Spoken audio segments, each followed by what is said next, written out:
Night bled into dawn along the Blackwater, the river's dark skin remembering moons while the city rubbed sleep from its eyes and reached for the same hunger it reached for each day. In the Red Keep, where the morning's first light set the high windows aglow like banked embers, Eddard Stark stood with a rolled parchment in his hands and the weight of a kingdom pressing at the hinge of his jaw. The wax seal was heavy and clean, the impression deep. No splinter of doubt showed in the stamp. He held it as he had learned to hold any sharp thing. Steady, away from sentiment, as if it might draw blood if handled wrongly. Outside, the gulls scissored the air above the mudflats. Within Robert's chamber, the sour, sweet smell of poppy clung to the bed curtains. The king breathed as if drawing water through reeds, and each breath seemed to stretch the thread of his life taut before letting it slacken again. Ser Barristan Selmy stepped from the half-shadow near the hearth. Even in repose, the old knight carried himself like a drawn blade. His hair was white as a winter drift, his eyes the pale steel of the veil. He had stood vigil through the dark hours while the leeches cooled on Robert's vast chest and the Grand Maester fussed and whispered and touched and withdrew. "We are alone," Ned said. It was not a question. "Except for the king," Barristan answered. And for a heartbeat it was as if they had been boys speaking of a father who slept behind a door they dared not open. Then the Lord Commander inclined his head a hair's breadth. "And the gods." Ned crossed the floorboards, the planks old enough to feel the strain of every step. He did not sit. "You heard his words yesterday. You saw his hand. This is the king's will. He named me protector of the realm and regent until the rightful heir is established." He could taste the carefulness of that phrase as he spoke it, just as he had tasted the ink last night when he'd altered Robert's first impulse to call Joffrey his son. Barristan's eyes flicked toward the bed. "I heard." He thought of war and boars and fancied himself young again, but when he spoke your name his voice steadied. He looked at the parchment as if it were a sword he was being asked to test in his palm. "Grand Maester Pycelle set the seal." "He did. I had a mind to have Stannis sign as witness, but Stannis is on Dragonstone. The law does not need his hand. The Great Seal is enough." "The law," Barristan murmured. There was no mockery in it. Only that strange old sadness honorable men, where when honor is asked to stand in a muddy yard while fewer scruples ride by. "What do you ask of me, Lord Stark?" Ned watched the old knight's face and saw not only the great deeds sung in the north, the melee at Storm's End, the road of 7 challengers, the laughter of a prince dead long ago, but also the long years that had carved lines as neat as knife scores. "Ser Barristan," he said, and the river of what needed saying ran cold and clear. "Swear to me now, upon your oath as a Kingsguard and your own name, that you will uphold the words in this writing. Not for love of me, for love of Robert's last command as king. If I carry this into the throne room, I must know you will recognize what it says and stand for the law." Barristan lifted his chin. On his breast the white cloak fell in strict lines, a waterfall frozen in memory of motion. He did not reach for the parchment. He set a hand instead on the hilt of the sword at his hip and closed it there, not to draw but to anchor himself. "I swore to obey the king and protect his realm. If the king left words to bind what comes after, those words are part of my charge. I will uphold them." He bent his knee, not deeply, not as to a liege, but enough that the boards caught and held the bend of a life spent in duty. "By my honor, I swear." The breath left Ned slowly. He nodded once. Relief was a thin broth. It warmed but did not fill. "Thank you." Robert stirred, a rough, childlike sound. The droplets on his brow flashed like dew. For an instant they both waited, as if some last clarity might push up through the murk of poppy and pain to reclaim the man who had once shattered a prince with a hammer. But the sound dwindled, the breaths resumed their rasping measure, and the long forgetting went on. "He was a good man," Barristan said almost to himself, "not always a good king." "He was my friend," Ned answered, and found that these two truths could sit together, however awkwardly, on the edge of the bed. When they left the chamber, the corridor outside was a tunnel of cool stone and quieter steps. Men spoke low when a king lay dying. It gave the day a painted hush, as if sound itself wore mourning before morning was declared. At the juncture where Solar met passage, Grand Maester Pycelle hove into view like an ungainly ship, beard flowing, eyes rheumy, the chain at his neck heavy with every learned thing. He bowed, too deeply for his age, perhaps for effect. "My lords, the king sleeps. It will be some time. He takes the poppy well, praise the mother." Ned measured him. Pycelle's chambers were near Cersei's rooms. He had always smelled of ink and patience, and of the Lannisters' favor. "We shall pray." He did not tell Pycelle that gods and men both had done what they could. "One more thing, Grand Maester. The Great Seal shall be returned to the hand. For safekeeping." He let the words rest on stone. "If you please." Pycelle's composure shifted by a hair. Of course. The hand is the king's right arm in all such matters." But when the seal lay in Ned's palm a moment later, it felt as if he had taken something slippery from the maester, something that had left a film. By the time Ned reached the small council chamber, sun had crested the windows high enough to rake a bar of yellow across the old table. Varys was there, in silk the color of dusty plums, fingers intertwined, smile a marvel of delicacy. And Peter Baelish, smiling with high eyes and arranging coins as if he were simply turning thoughts into neat stacks. Pycelle arrived behind them, his breath an old bellows. Renly's chair sat empty, for Renly had fled in the night with a dozen guards and a shadow of urgency that suited him. "The king's kindness keeps him," was Varys's phrase. It floated like a blossom in stagnant water. Littlefinger let a gold dragon spin and topple and spin again. "Kindness, yes," he murmured. "Robert's a kind man when he sleeps." Ned set the parchment on the table and the seal beside it like a pair of dice whose throw none of them wanted to call. "His kindness takes the form of law," he said. "This is the king's last will." Ser Barristan heard his words. The Grand Maester set the seal. He held the eunuch's eyes one moment, then Peter's. "We will convene the lords of the Red Keep in the throne room at midday. There will be no misunderstanding of the succession, or of my authority until it is established." "Your authority," Littlefinger echoed, the coin still. His mouth made a smile to match his voice. "The word regent sits easily with you, my lord?" "Not easily," Ned said. "But it sits."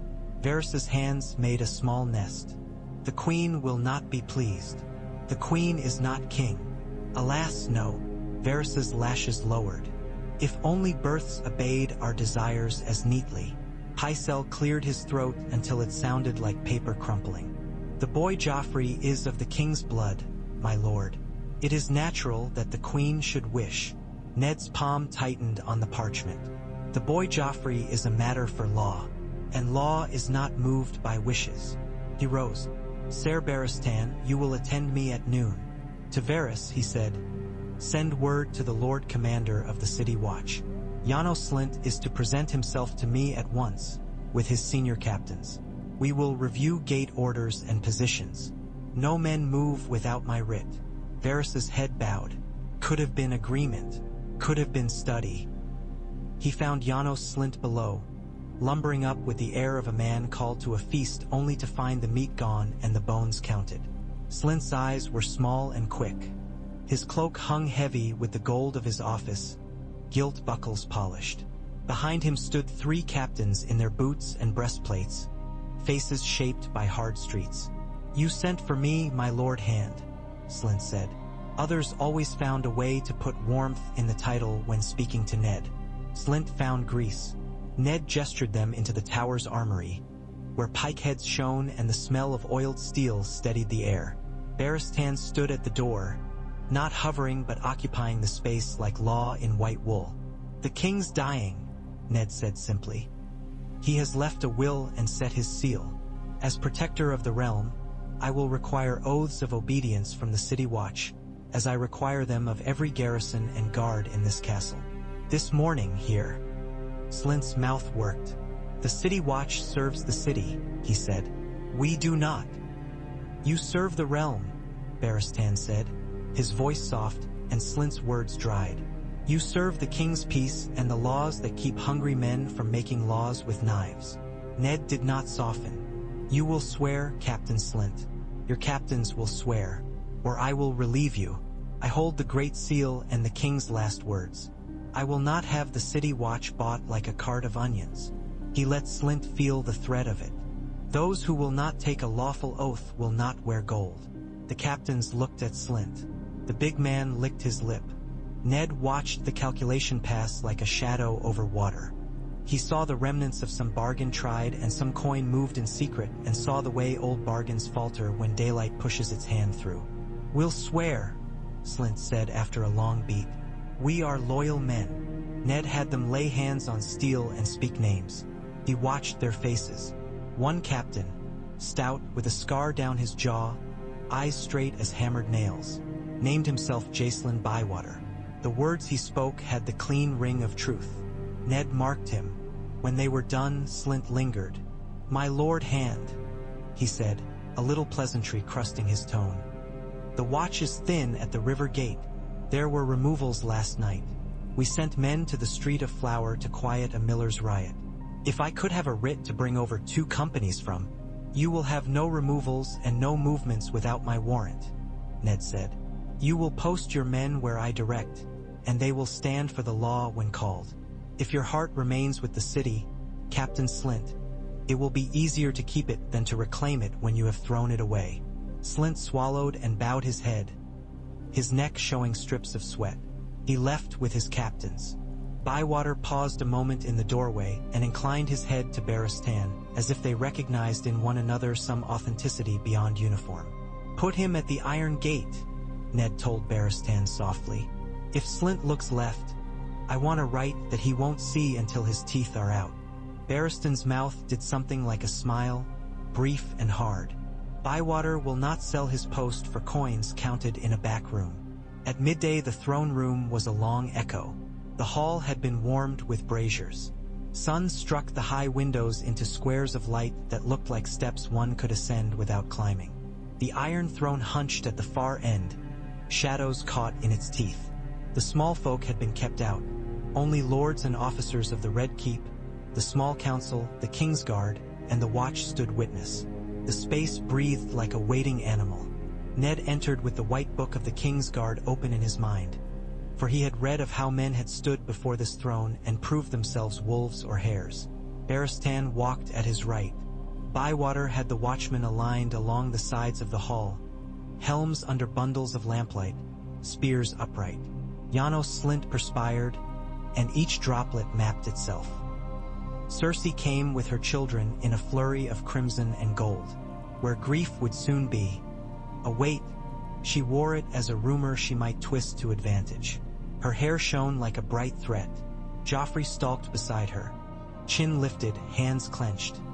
His narrow face already set in that imitation of majesty boys learn from watching men bully dogs. Tommen fretted and peered about with soft, bewildered eyes. Myrcella's hand found his and held on.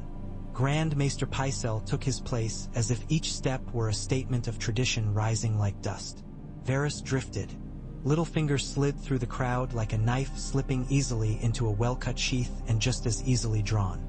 Ser Marentrant and Ser Boros Blunt flanked Cersei in white cloaks, each trapping more grease and pudding than valor, while Ser Mandenmore stood near the base of the throne, expressionless, that curious blankness of marble worn by poor hands. When everyone had sorted themselves into the arrangements their pride preferred, Ned stepped forward. The parchment lay in his hands like a stone he would not set down. He felt each eye upon him. He saw Sansa at the back, flanked by 2 of his own, her face pale and eager and frightened all at once. Arya wasn't visible. He had sent her to the Godswood with Syrio, though keeping Arya in one place was like keeping water in a wicker basket. "We are gathered," Ned said, his voice carried without shouting. "The king lies near death. Before his body cools, his words must be honored." He lifted the parchment so all could see the seal.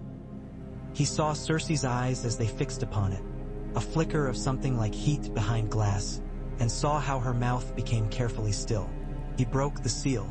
The wax cracked like thin ice. He read. He did not read the exact words Robert had wanted when he began, because he had changed them to the shape the truth could bear. but he read the words legally binding.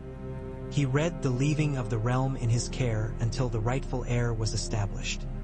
He read the Grand Maester's witness, and he held up the seal so that even those who would pretend not to know would have to pretend harder.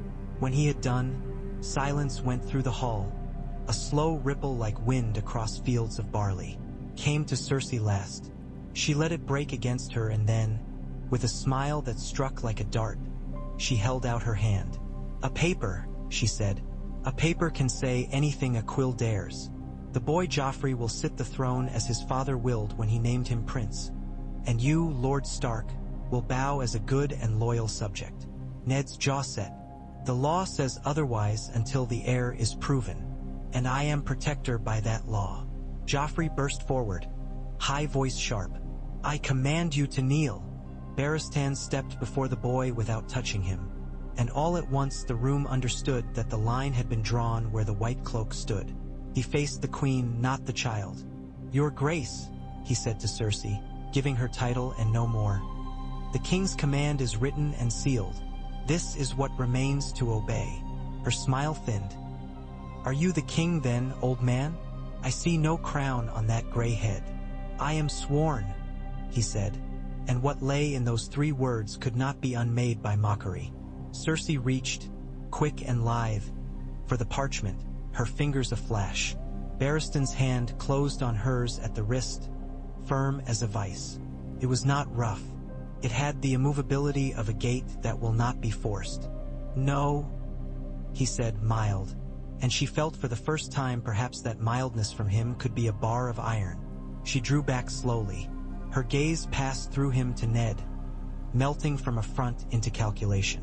Littlefinger's voice drifted, too genial. "Perhaps we might form a committee to—" "Enough committees," Ned said. He gestured, and Jacelyn Bywater's company stepped forward in careful, practiced motion. No clatter, only the discreet sound of leather and muted metal, as if the law itself breathed out. They flanked the dais but did not climb it. "Queen Cersei Lannister," Ned said, using her family name like a sword. "By authority of the king's will, you and your children are placed within protective custody until the matter of succession is settled. You will be afforded all respect due to your rank. You will not quit Maegor's holdfast or send orders to any man of the guard. You will surrender any and all seals made for your use upon the business of the crown." "What?" Joffrey spat. "You cannot." Sandor Clegane had taken a step without seeming to move. He stood between Joffrey and the nearest spear point, his burned face an old lesson. He did not draw. He did not need to. His eyes went from Barristan to Ned and back again, measuring the air. Something in him chose, then, not to be a dog fed by a single hand but a man who kept himself from a senseless charge. He stood. Cersei's laughter was surprisingly soft. "You mean to cage lions?" Her gaze settled on Sansa then, as if she had put her finger on a string that could be pulled. "Have a care, Lord Stark. The realm will remember what you do with its mother. The realm will remember what I do for its law," Ned said. He turned his head slightly. "Ser Merin, Ser Boros, Ser Mandon. Present your swords." Meryn Trant blinked in the slow manner of a man whose brain had never been asked to run. Boros Blunt's face flushed with that sullen red of men who mistake appetite for courage. Ser Mandon stepped forward in his smooth, eerie glide. None of them grasped the call to think. They had never been asked to think. They drew, and the sound was metallic and empty. Barristan's blade never left its sheath. It did not need to. "By your oaths," he said. "You will obey the Protector's lawful commands." He did not raise his voice. It filled the place. "You will not lift steel against the realm's peace. If you do, you are no longer Kingsguard but men in white cloth." Meryn stiptroot. Boros looked to Cersei and then away, as if her gaze were a bright fire he could not bear. Ser Mandon's eyes were the pale no-color of a man carved out of something without blood. His blade wavered and settled, and for an instant Ned saw in his face, not doubt exactly, but the realization that if he acted without the authority of the White Cloak's commander, he would be remembered not as a knight but as a hired knife. "Stand down," Ned said, and they did, in the foolish, graceless fashion of men who had expected a shout and were thrown by a simple, clean command. Cersei's gaze and Littlefinger's flicker crossed like two cats' tails. Peter Baelish's smile did not move. In that thin flex of his eyes, Ned saw it. A withdrawal, a calculation, a loss of a purchase he had expected to use. The gold cloaks did not turn. The King's Guard did not conveniently break. A quiet failure passed over him like a shadow across a wall. "You play at honesty in a city that eats it for supper," Cersei said softly. "Take care you are not the dish." Ned gave a gesture to Bywater. "Escort the Queen and her children to their apartments. Post men whom you trust. No one enters without my leave or Ser Barristan's. Ser Sandor, you will remain with the children. You will answer to the Lord Commander." The Hound shrugged, one shoulder rising as if questions spent themselves before they reached his mouth. "I'll keep the pups from the wolves," he said without meaning, and looked at Joffrey with the flat, inexorable pity of a man who hates what he is paid to guard and will do it anyway because he was told to. Cersei stood composed, glittering with contempt. "This will not hold," she said, and let herself be turned, chin high. Her children gathered to her as if the act of drawing them near made them more hers than the law could deny. When they were gone, the hall began to exhale. Men looked at one another and found they were still alive. Janos Slint wiped his brow with a forearm and then, remembering he was watched, tried to make it look like a salute. Ned lowered the parchment. He felt no triumph. He had prevented fire. He had not yet set the house in order. He spent that afternoon as a man spends a harvest morning before weather changes. Hands always moving, orders sent like sheaves carried, eyes reading the clouds. He had Pycelle summoned to reassign seals and clerks. He had Varys write to the harbor masters to hold all ships. No Lannister men were to sail without writ. He sent for Iron Hand Bywater at once and named him acting commander of the City Watch until further notice. Janos Slint's piggy eyes narrowed. He bowed himself away with a promise of faithful service that sounded like a fat man promising to eat only apples. Within the hour, Ned signed a clean writ relieving Slint of his post, affixed with the Great Seal, and had Barristan witness it. Bywater took command like a man shrugging into a familiar coat. Men who had taken coin under tables found the tables gone. He sent ravens. To Dragonstone, words of law and amity, evidence and urgency. To Stannis Baratheon, with the Great Seal's impression cut twice in wax as if to say, not merely paper. To Lysa in the Vale, demanding the return of Tyrion Lannister to the capital for trial on charges brought by House Stark and the Riverlands. He knew she would ignore him and did not waste a second writ arguing. Better to make the law's demand clear than to wrestle with Lysa's fears. To Winterfell, words to Robb and to Bran, measured, fatherly, meant to hold while not breaking. Do not stir banners. Guard your lands. Trust me. He wrote to Catelyn, but he knew his words would reach her too late for comfort. She had already taken Tyrion and set the board alight. Everything else followed the paths that fire lays down in dry grass. Varys came soundless as dusk behind him. "The city breathes easier," he murmured. "Fewer knives will follow your steps tonight." "Nothing in this city breathes in ease," Ned said. He did not turn from the window where the bay shone dully with evening light. What will Tywin do when he hears his daughter is confined and her ambitions deferred? Varys's fingers laced and unlaced. What he has already set in motion. He is not a man governed by other men's news but by his own. He will call banners. He will send steel into the Riverlands, and he will smile when men think it an answer to some new injury rather than the old meal of his appetite. He will want his grandson declared king, and if not, he will want his enemies to be poorer when they refuse him. And Renly ran from a fight he could not win. He will run toward one he can. He will gather flowers and call them an army. Varys's mouth made a fragile shape that might have been sympathy if one were not looking closely. There is a scent from the reach on the wind. He may yet crown himself in roses. "Stannis will come," Ned said. "Stannis will come," Varys echoed. "He will bring his long mouth and his iron spine, and he will be the law you wield, only more so." Ned thought of the letter with its careful words and of the boy with the narrow face screaming commands. He thought of Stannis's careful anger, a forge burning in a closed room. It will not be easy. Varys's eyes were soft. Nothing honest ever is. He went to see his daughters as night polished the city to coal and tin. Arya had not stayed in the Godswood, of course. Syrio sat cross-legged in the corner of their chamber like a cat who has folded its own tail well. Arya's hair stuck out at angles like a field after a storm. Sansa's hair was a red river combed and glossed. A brave scene she had made of herself. When she saw him, she smiled so hard it hurt to look at. And then the smile trembled and tried to become a question. He knelt between them, and suddenly all this vast, spiky place seemed to shrink to the width of his arms.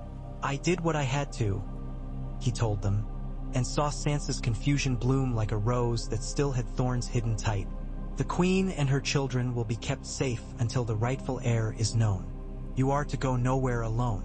You are to listen to Septa Mordain. You will not write any letters save the ones I read."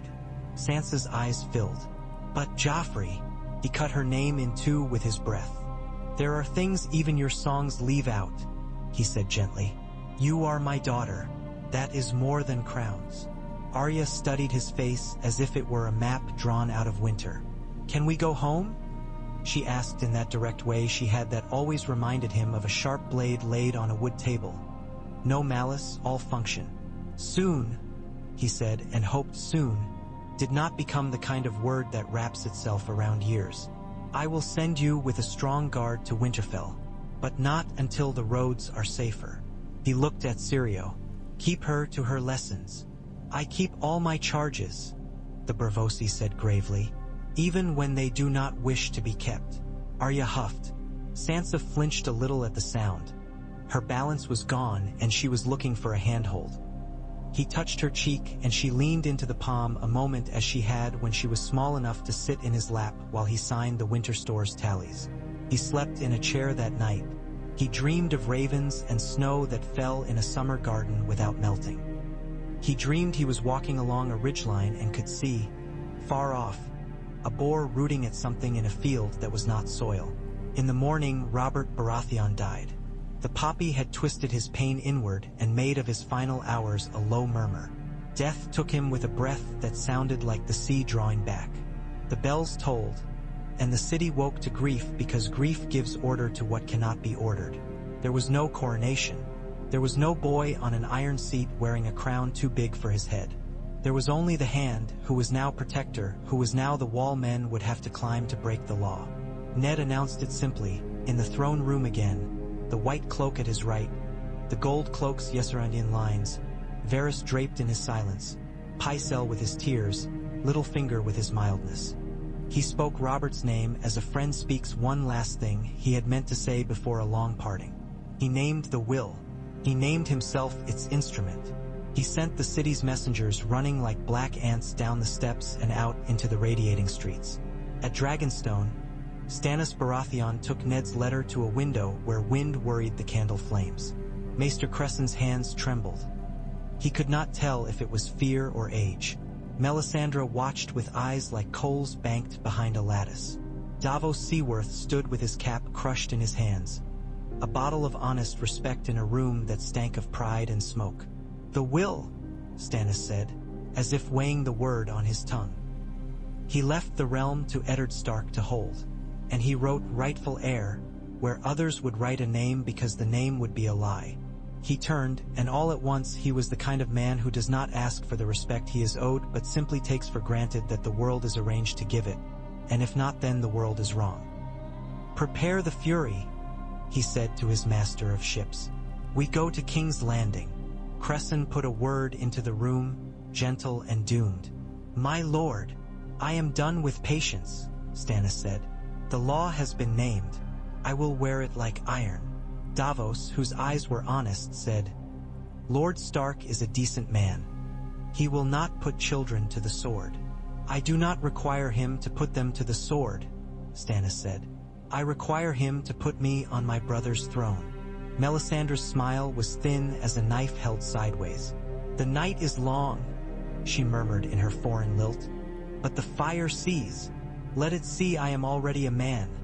Stannis snapped, and then, quieter, peered again at the letter, at the neat, uncompromising hand. Tell your god I'll keep the realm with my own. In the reach, Renly Baratheon sat in a bower smelling of pears and training sweat and let Marjorie Tyrell's beauty curdle his resolve into something he could name ambition without shame. Loras poured wine. Mace Tyrell treated treaties like saplings that could be trained up a trellis to bear fruit in his courtyard. Renly tapped the arm of his chair. My brother is cold iron. The North's lord is a stone. The people do not love stones. They love roses, Marjorie said with her voice that was a brook flowing over smooth stones. They love song, they love pageants, they love bread. Love is not law, but it fixes law to a face more gently. Stannis will not win them, Renly said. He will hold them down and say it is winning. And you will. Loras's mouth had youth's certainty, and it sharpened him like a whetstone. Take what is right in reach. Renly thought of the boy they would have made king if they'd been allowed to crown any boy in sight, the one who thought a throne was a chair for shouting from. He thought of Cersei's smile. He thought of Robert's laugh and found it had never been meant for him. Not truly. He thought of Stannis looking at him as if he were a loaf cut poorly. I will take a crown that fits, he said, and rose to call banners that wore green. In the Riverlands, Gregor Clegane flogged farmers into the mud and set torches to the thatch to keep himself warm. Beric Dondarrion rode with a parchment and a party of good men to fetch the mountain to answer for his crimes, and discovered that paper burns when it meets men who consider paper a kindling. Thuras of Myr sang prayers to fire and laughed like a man who hadn't yet noticed that something in him had already passed beyond a boundary without his permission. Ravens brought news that did not mend any fence. The king was dead, and the realm had chosen not to choose, as if by refusing to say a name, it might not matter who wore what and how many swords pointed which way.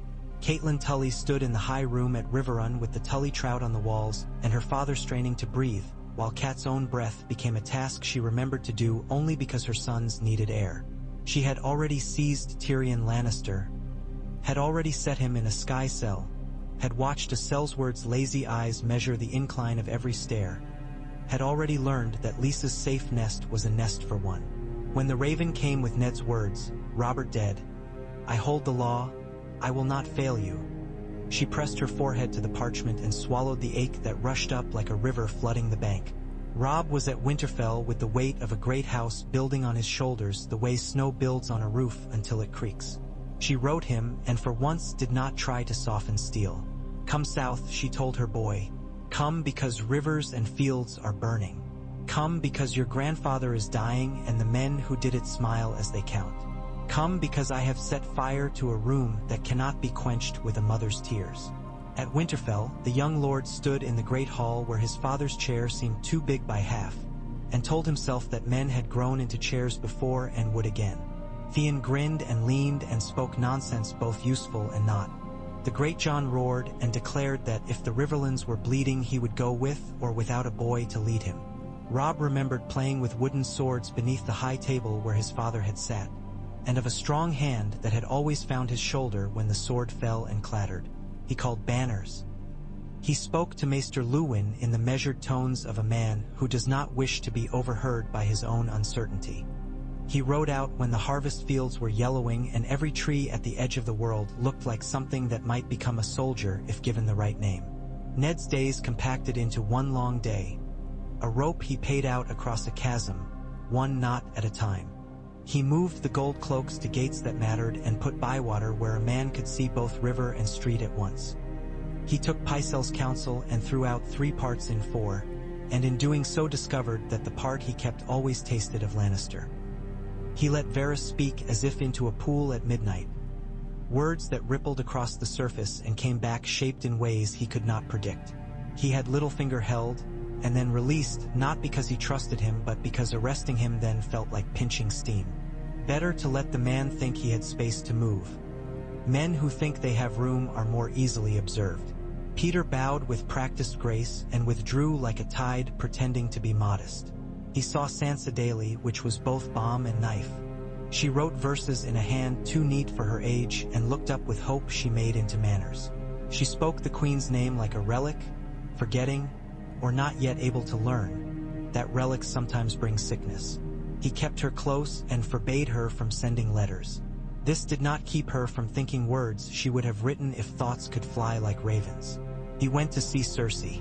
A man gains nothing by letting the enemy imagine him always far away.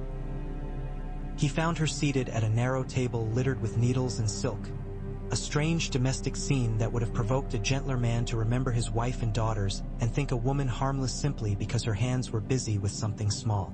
He did not make that mistake. "You pretend dignity very well," she said without rising. "I suppose the North makes a colder kind." "I am protector," he said. "Protector?" She tasted it like a bitter syrup. "Protector of what? The law?" "The law is whatever man has the most swords can point to in a book and say, 'This is mine.' Have you more swords than my father?" "I have enough for today. I will have enough tomorrow." "You think you will live that long?"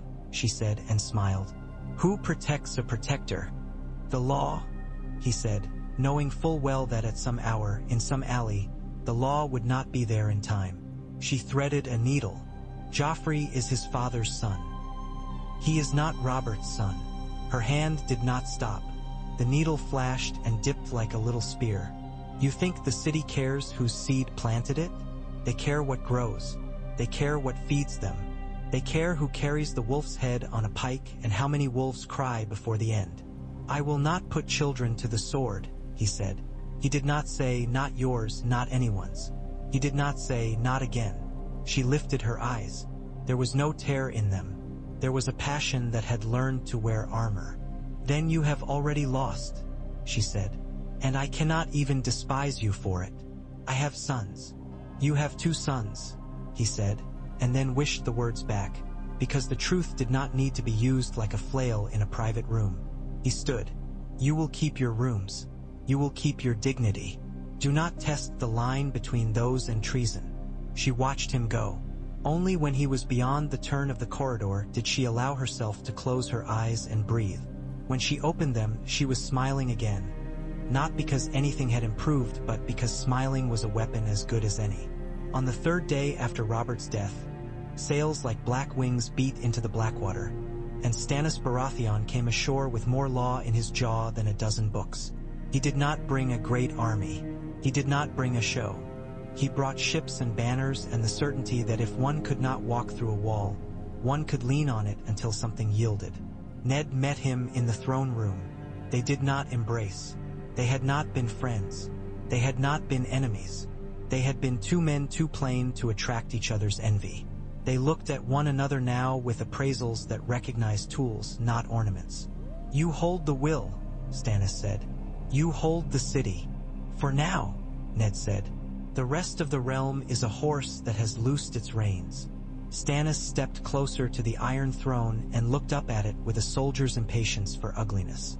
"My brother loved a hammer," he said. "He loved meat and women and the sound of his own laugh. He did not love law, and neither did your friend Joe. And Aaron, though he served it. But they bent to it when they must."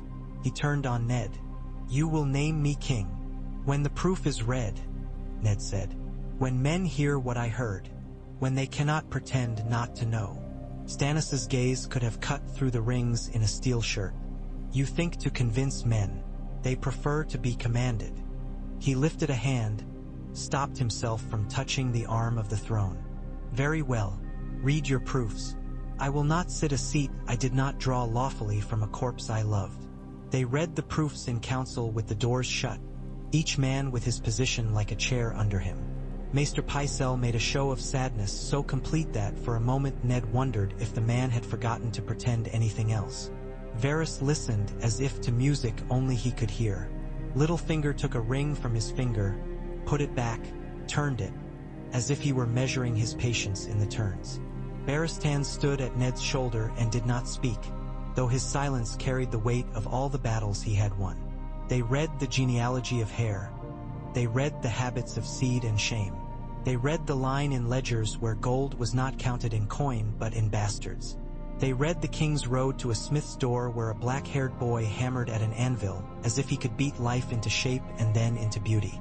They read, and at the end, the words sat in the room like a judge no one had been able to bribe. Joffrey was not Robert's son, nor Tommen, nor Myrcella. The incest was not a rumor. It was a rook pinned to a board by a knife. Pycelle wept, and some of it might have been true. Varys sighed.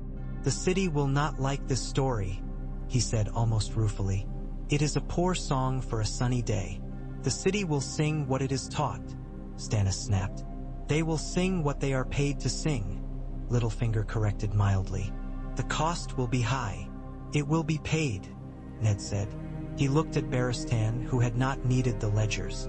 "Sire." The old knight closed his eyes for a breath. Perhaps he saw a young prince on a riverbank throwing acorns at water and calling them ships. Perhaps he saw a girl with silver hair and a little boy riding past his post that day at the city gate long ago. He opened his eyes. "I will not protect those who are not royal and pretend they are," he said. "The white cloak serves the crown. If the crown is here," he tipped his head at Stannis. "That is the head I kneel to." Stannis did not smile. He did not soften. But a fraction of the pressure in the air relented, as if a hand that had been pressing down on the room had lifted momentarily to see what was underneath. "Then call the lords," Stannis said. "Call the septons. Let us make an end to pretending." The end of pretending made a beginning of trouble, as it always does. The High Septon, slow and half-blind, was carried from his dais to bless the truth. The city's guildmasters hissed the news behind shutters and turned it into measures of flour and wine and wages of fear. The small folk took what they were given and made a stew of it. Some spat when Lannister men walked by. Some spat when gold cloaks walked by.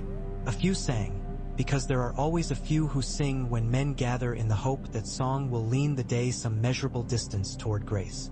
Cersei did not weep and did not rage where anyone could see, any more than a viper needs to stamp its foot in outrage. She sent no letters that were found. She took no visitors that could be named without shame. She sat with her children and taught Joffrey to look past doors, not at them, and taught Myrcella to keep her hands folded even when she wished to fling them wide, and taught Tommen to breathe through fear by telling him stories where fear was bored and went away.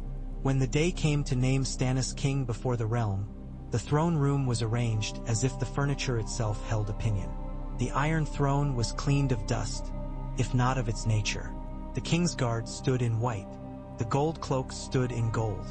The small council stood in its littleness. The High Septon lifted his hands and made slow circles in the air, blessing the law, blessing the people, blessing the fiction that blessing changes anything but men's willingness to keep walking. Stannis approached the throne without drama. He did not touch it with reverence. He did not look at it as if it were a prize. He simply stood before it and let the room look at him until the looking exhausted itself. "By Robert of House Baratheon's will," Ned said clearly, holding the Great Seal high, "and by the proofs read before these witnesses, and by the laws of the realm, we declare Stannis of House Baratheon the first of his name, King of the Undulls and the Rhoynar and the First Men, Lord of the Seven Kingdoms, Protector of the Realm." He did not look at Cersei where she stood with her children flanked by the Hound. He did not look at Littlefinger. He did not look at Varys. He looked at Barristan Selmy, and Barristan drew his blade and turned it so the flat lay across his open palms, offering steel to a king. Stannis put his hand on the sword as a man puts his hand on his table, to claim it for use. The hall exhaled and inhaled. Names were mouthed, titles ducked and rose. Ned knelt because the law said he must, and because to kneel to law is not to kneel to a man. It is to kneel to the one thing that keeps men from tearing apart everything they pretend to care for. After, when the formalities found beds and the city began to be a different city without yet knowing how, Stannis and Ned spoke without audience. The king stood at the map table in the Tower of the Hand, the rivers inked and the mountains thick with wax. Pins clustered like flies around King's Landing, around Harrenhal, around Riverrun. "Tywin Lannister will not bend," Stannis said. "Renly will not kneel. The Vale is a basket with a lid nailed down and a frightened bird screeching within it. The Riverlands burn.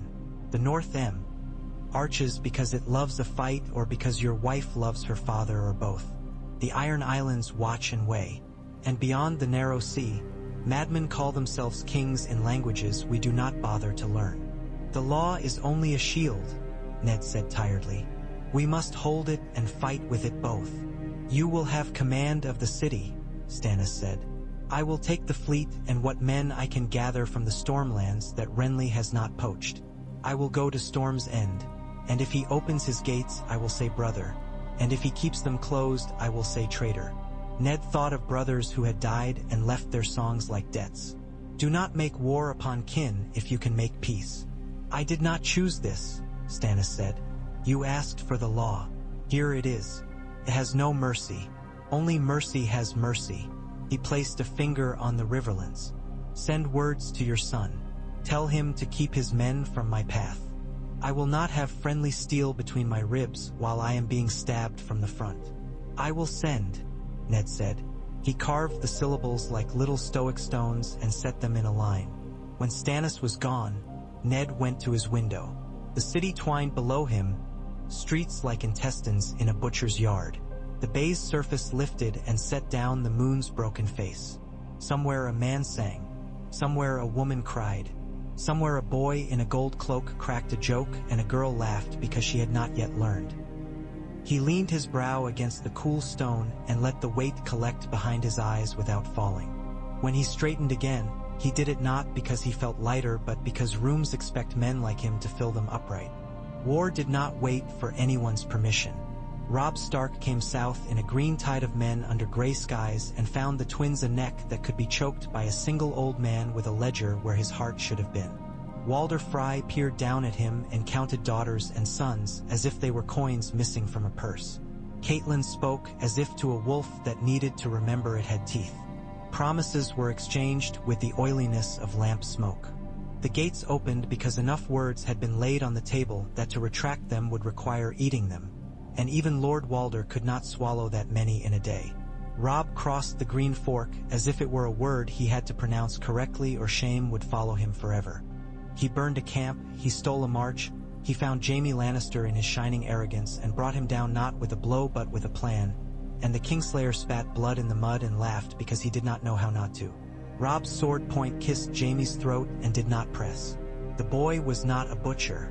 Not yet. A raven took Jaime's capture to King's Landing. Men read the scrap, each finding his own sentence in it. Tywin read defiance and insult. Cersei read threat and humiliation. Joffrey read revenge written in a hand that his anger could copy but not understand. Sansa read a promise to be used for safety and found only a knot she could not untie with wishfulness. Ned saw a chance. He wrote his son and told him, hold. He wrote Riverrun and told Edmure, live. He wrote Lord Tywin and told him, come to court and answer the charges laid against your name and men, or be named traitor in the sight of gods and men. He wrote nothing to Cersei because there was no bridge that could reach her and hold weight. In Stannis' absence, King's Landing learned what it meant to be ruled by men who didn't love it. The bakeries ran. The wells turned. The coin, under Littlefinger's careful, bland management, continued to flow in the crooked channels it preferred. But under it all, a tremor ran. Men crowded the steps of the Great September to pray for food and for the war to be fought somewhere else. The guildmasters met and made decisions shaped like money. The small folk waited for a sign. What they got was not a sign but a whale's shadow. Renly Baratheon's banners blooming like summer up the Rose Road, all song and splendor, with a bride at his side and knights in armor bright enough to blind. They camped within sight of the walls so the city could look upon its options. Renly rode a green stallion and smiled until his cheeks were flags. His bowers were perfumed. His tourneys jingled. His men loved him as boys love a brother who sneaks them cakes and tells them their fathers are fools. He sent a message to the gate, and then another, and at last Ned took one because things are sometimes simpler if you stop making them wait. They met under banners in a cleared field where the dust wrote its own account of the day. Renly wore a crown that made him look like a story. Ned wore the same iron he had worn all week and looked like a task that never ends. You could have had me, Renly said with a quirk of his mouth that made Ned remember that this was a man and not a painting. In the capital, when I came to you and said, take them all and we will be safe. You said no. You said wait. Now you have an older brother with a finger that points and a city that groans and a realm at war. Do you not sometimes wish you had listened to me? Ned reviewed the hours between then and now. If I had done as you wished, I would have become the thing I came to mend. I will not cease to make peace. Renly smiled sadly. You are very northern. You believe peace comes from doing the right thing in a straight line until the line reaches a door that opens because it sees a good man coming. The Reach has taught me differently. Doors open to those who knock with a hand full of bread, or with a song on their lips that makes the people on the other side think they are already inside. Bread spoils, Ned said. Songs end. Renly's grin came back, boyish. And lull rusts, and swords break, and winter is always coming. I used to think that phrase was a superstition. Now I see it is a habit. You wear it like a cloak. I wear it because it keeps men alive to spring. Ned said, Stand Aside Renly. Your brother is king. You may have a place beside him that will be good for all. I have a place before him that will be good for me, Renly said pleasantly. I like the part where I win. I always have. He glanced past Ned at the city glinting. Come, Lord Stark. Let us do it kindly. Open the gate. Cast aside your cold bar of law. Give me my throne, and you will have Winterfell and your honor and a world where your daughters marry men whose faces you do not despise. Ned did not look at the walls or at the banners or at the green armor that made men think there was no blood inside. No, he said, because sometimes the smallest word has the cleanest edge. They parted without drawing blades. They parted as men who both believed themselves the better physician part at a fever victim's bed, each certain he could save the patient if only the other would stop using leeches. But the city felt the opposition like thunder that does not yet flash. That night, in a chamber lit low, Stannis' shadow lengthened in King's Landing, though Stannis himself sat off Storm's End beneath a sky pricked with indifferent stars. Melisandre whispered, and the air took on the sweetness of rot. Davos stood guard over his conscience like a man standing before a thin rope bridge and telling the river below to be merciful. Something moved that had no right to move. Something that should not seesaw. When dawn splayed its pale fingers over the bay, trumpets blew at the Tyrell camp and, before any man had planned his speech for the day, Renly Baratheon was dead. The city woke to a rumor that ran faster than bread carts and carried more fear than the price of flour. Knights swore they had seen a shadow sliding under the tent's edge like oil. Others laughed and named a knife bought with jealousy. Marjorie went white and then took on color like a woman teaching herself to breathe anew. Loras took a sword and hacked a post until the post understood something about grief that trees had never needed to know. The Reach host was a tapestry cut in two. Part turned south in a flurry of wounded pride and funeral vows. Part turned their faces north again because the road home is always easier to find than the road to a difficult victory. Ned heard it and felt the shape of a thing he did not wish to name. He had not yet learned what Stannis had learned or allowed about the shadows men call upon when the daylight will not bend. But he knew a stain when he saw one, even if he could not yet see what cloth the stain had come from. He held his counsel. He moved his men. He sent word to the Septons to toll the bells to mark a prince's death, because even an unworthy claimant deserves a full measure of rights when he falls. When Stannis rode through the gate a second time, his face had the chapped look of a man who has been out in wind that has made his decisions for him. Ned met him with whatever warmth the day allowed. He had no time to mourn a boy he had never loved and had hoped to persuade. He had time to remember that war is indeed what it is, even when men sing while they march to it. We go against Tywin, Stannis said. We go with the law at our back and steel at our front. The law will not frighten him, Ned said. The steel may. Then we use both. They did. But the Riverlands was a feast that devoured those who tried to dine upon it. Tywin's columns moved like black worms through plowed fields. He did not seek battle where honor demands it, but as a cook seeks a live bird in a poor yard. Quietly, efficiently, without kindness. Robb bled him where he could and stole marches where he couldn't. He sent Jaime south under heavy guard and penned him in a cell in King's Landing that smelled of mold and the particular musk of proud men unused to proximity with their own smallness. Jaime laughed when Ned visited him. You with your honor, me with my sins. We should write a song together. I do not sing, Ned said. You do, Jamie said cheerfully. You sing with your face, Stark. Every muscle pulling at a string that says, there is a right thing and I will do it even if it breaks me. I will tell you a secret. Men who wish to break a man like that never try to make him do something wrong. They try to make him wait while rightness becomes impossible. Ned left him to his jokes. He walked the yard until night laid its cool hand on his neck and thought of the boar in his dream, and of how sometimes a man looks back at the place where the trail splits and wants desperately to take the other path simply to see if the woods there are less dark. Then he remembered that paths are not only places but time, and that you cannot walk into last week. He went to his desk and wrote again, because this is what men like him do. Write and pray and put their bodies in the doorway when fire comes down the hall. In the months that followed, the city did not starve because Ned would not allow it. He wore his name like a spur and drove the council with it. Bread was bought. Stores were counted. The watch was paid. Bywater hanged men who stole too much and looked at their mothers crying and did not flinch because he had already flinched once and had decided never again. Varys brought soft words of hard news and went away with harder words wrapped in softer ones. Pycelle purred and salved and was made to do sums, which he hated. Littlefinger juggled coin until coin seemed a thing like smoke that you could catch if you paid enough attention. Cersei watched from behind her curtains and waited for either the rope or an opportunity to bite the hand that held it. Sansa learned to move through rooms as if she belonged to them and to listen for the places where hope makes a sound like pouring water. She saw Joffrey sometimes at a distance, a white face framed by soldiers, a jaw clenched around loss. He looked like a figure in a painting hung in a cold hall, beautiful and a little ridiculous, something one forgets until winter comes and one discovers that the paint has cracked.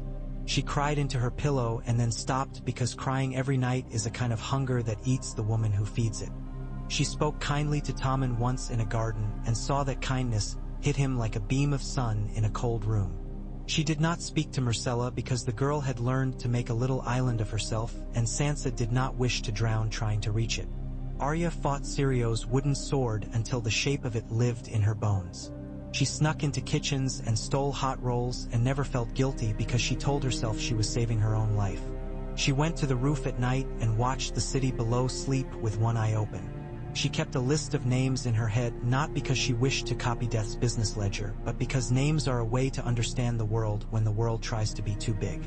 Barristan Selmy walked the stair from his chamber to the yard each morning with the measured step of a man who will allow his joints exactly as much complaint as they have earned and no more.